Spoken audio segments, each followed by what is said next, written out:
Jelajahi cara baru mendapatkan informasi. Download Metro TV Extend sekarang.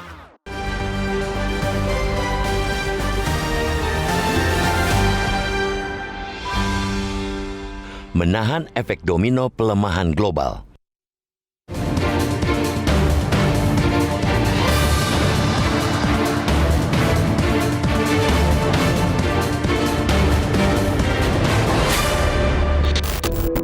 Gambar kurang sedap menjadi oleh-oleh Menteri Keuangan Sri Mulyani usai menghadiri pertemuan Finance Ministers and Central Bank Governors atau FMCBG G20 di Gujarat, India pekan lalu. Pada pertemuan itu, para Menteri Keuangan dan Gubernur Bank Sentral negara-negara anggota G20 sepakat kondisi ekonomi global belum kembali ke kondisi normal. Alih-alih bangkit, ekonomi global malah melemah. Bahkan ekonomi negara maju yang selama ini menjadi lokomotif ekonomi dunia juga sedang loyo.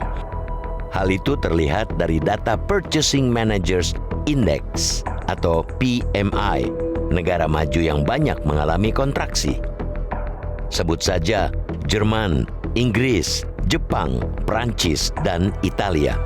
Begitu pula Afrika Selatan, Brasil, Singapura, dan Malaysia.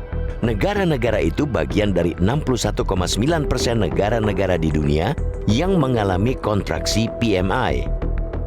Ada pula negara-negara yang manufakturnya mengalami ekspansi, namun lajunya sudah melambat. Jumlahnya sekitar 23,8%, antara lain Tiongkok, Thailand, Filipina, India, dan Rusia. Kita boleh berbangga diri karena Indonesia bukan bagian dari 61,9% itu. Dalam survei PMI, manufaktur Indonesia masih masuk ke 14,3% negara-negara di dunia yang mengalami ekspansi, bahkan terus terakselerasi. Namun, tetap perlu diwaspadai, para raksasa manufaktur yang tengah goyah itu adalah negara-negara yang selama ini memiliki pengaruh besar pada perdagangan dunia. Mau sedikit atau banyak, situasi mereka tetap menentukan kinerja perekonomian global. Pemerintah mesti mewaspadai efek domino dari pelemahan ekonomi global tersebut. Jika mau jujur, efek itu sebenarnya sudah mulai terasa sejak akhir tahun lalu, saat tren surplus neraca perdagangan mulai menurun. Hingga Juni 2023, Indonesia memang berhasil mempertahankan surplusnya neraca dagang selama 38 bulan berturut-turut. Namun saat harga-harga komoditas utama mulai menuju titik normal pada paruh kedua 2022, nilai surplus terus turun hingga kini. Per Juni 2023, ekspor kita turun 21,2% dibandingkan periode yang sama tahun lalu menjadi 20,61 miliar US dollar. Impor juga turun 18,3% menjadi 17,15 miliar US dollar.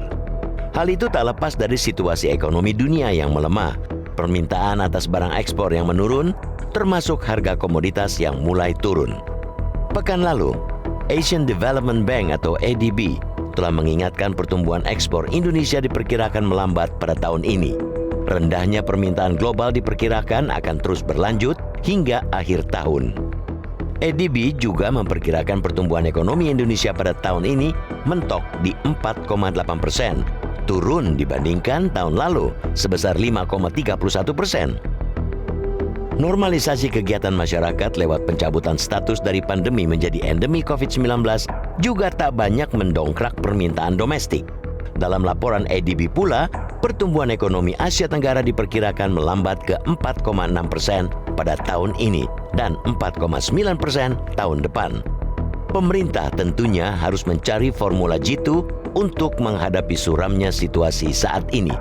Misalnya saja, dengan mencari pasar baru sebagai negara tujuan ekspor kita. Indonesia tak bisa melulu mengharapkan negara-negara besar sebagai mitra dagangnya karena ekonomi mereka sedang lesu.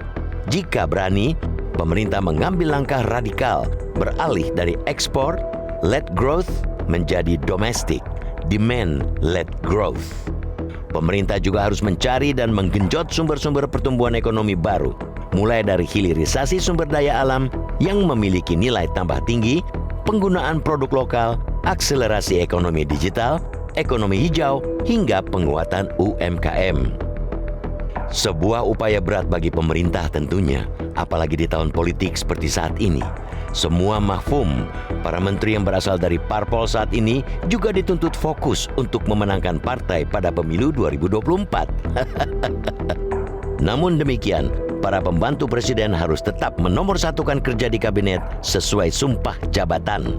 Membendung laju pelemahan ekonomi global perlu kerja keras para menteri, khususnya di bidang ekonomi.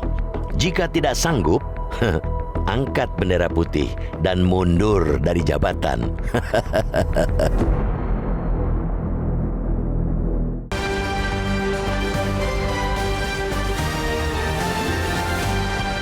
Di bagian berikut Anda bisa ikut menyatakan pendapat Anda terkait editorial pagi ini pemirsa. Untuk saat ini tetaplah bersama kami.